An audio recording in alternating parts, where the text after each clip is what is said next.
Hey everyone, welcome back. In today's video, we're diving into something that affects millions of people worldwide but often goes unnoticed or misunderstood. We're talking about anxiety disorders. And the truth is, there's more than just one type. In the next few minutes, I'll walk you through 6 major anxiety disorders, each with its own unique signs, symptoms, and real-life impact. First, I'll explain each one using everyday situations so you can easily relate. And don't worry at the end. I'll also share practical tips on how to manage and even overcome these conditions if they ever affect you or someone close to you. Oh, and here's a heads up. Somewhere in the middle, you might recognize a situation or symptom that hits close to home, so please don't skip ahead. Stay with us until the end. And if you're new here, don't forget to hit that subscribe button. It means a lot and keeps us motivated to keep showing up for you with more helpful and meaningful content like this. Have you ever experienced this situation when just thinking about daily life feels overwhelming? Like you can't stop worrying about things that may never even happen? You might find yourself stuck in a loop of overthinking, imagining worst-case scenarios about work, relationships, health, or even small decisions. This isn't just stress or being a worrier. It could be a sign of a condition called Generalized Anxiety Disorder, or GAD. People with GAD often feel restless, fatigued, or tense without a clear reason. They might also struggle with trouble sleeping, irritability, and difficulty concentrating. Unlike normal stress, GAD lingers most days for at least 6 months, making it one of the most quietly disabling anxiety disorders. Moving to the next one, you might experience this situation when your heart suddenly starts racing, your chest feels tight, and you feel like you can't breathe all out of nowhere. It might have felt like a heart attack or like something terribly was about to happen. These intense episodes are called panic attacks, and if they keep happening without warning, it could be a sign of panic disorder. Unlike regular stress or fear, panic attacks peak within minutes and can be completely overwhelming. People often start fearing the next attack more than the attack itself, avoiding certain places or situations just to feel safe. The good news is, panic disorder is highly treatable with the right help and tools. Have you ever noticed this situation when being in a simple social setting, like talking to a stranger, speaking up in a meeting, or even eating in front of others, made you feel extremely nervous or judged? Or maybe you've seen someone who avoids conversations, parties, or group activities just to escape that uncomfortable feeling. This could be more than just shyness. It might be social anxiety disorder. People with this condition feel intense fear of embarrassment, rejection, or being criticized in everyday interactions. It can affect relationships, school, work, and even basic communication. Unlike normal nerves, this kind of anxiety is constant and often leads to avoidance, which only makes it stronger over time.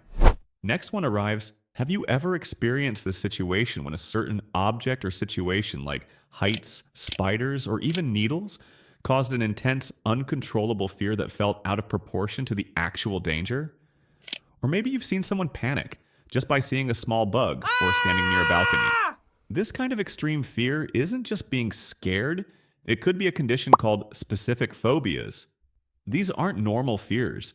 They're powerful anxieties that can trigger panic attacks and make people go out of their way to avoid the thing they fear.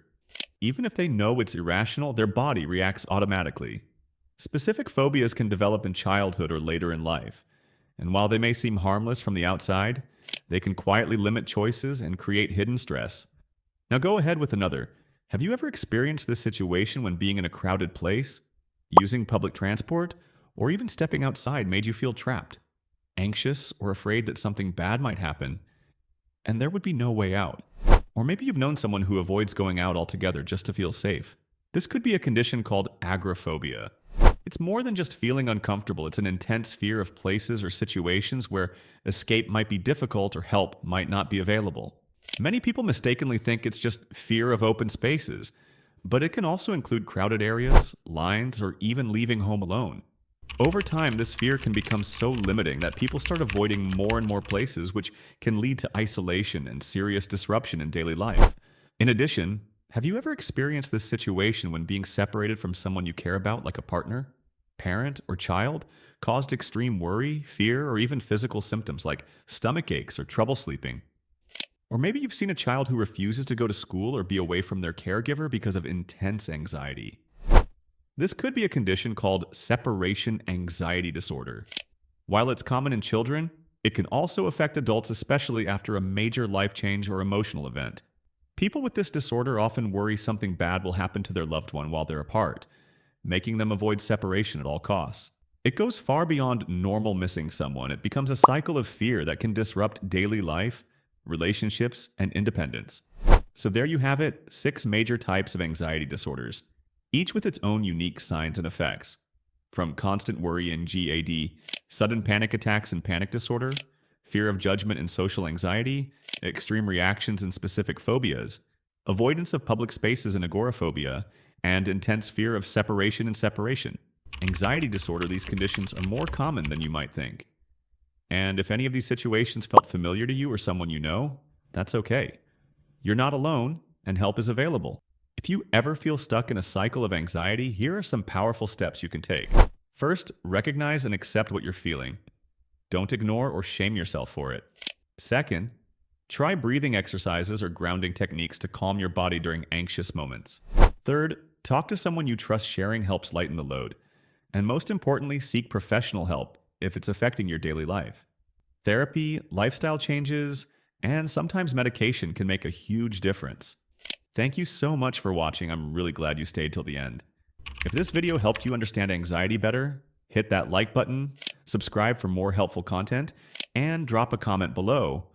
Let me know which disorder resonated with you the most, or what you'd like us to cover next. Take care, and remember, understanding is the first step toward healing.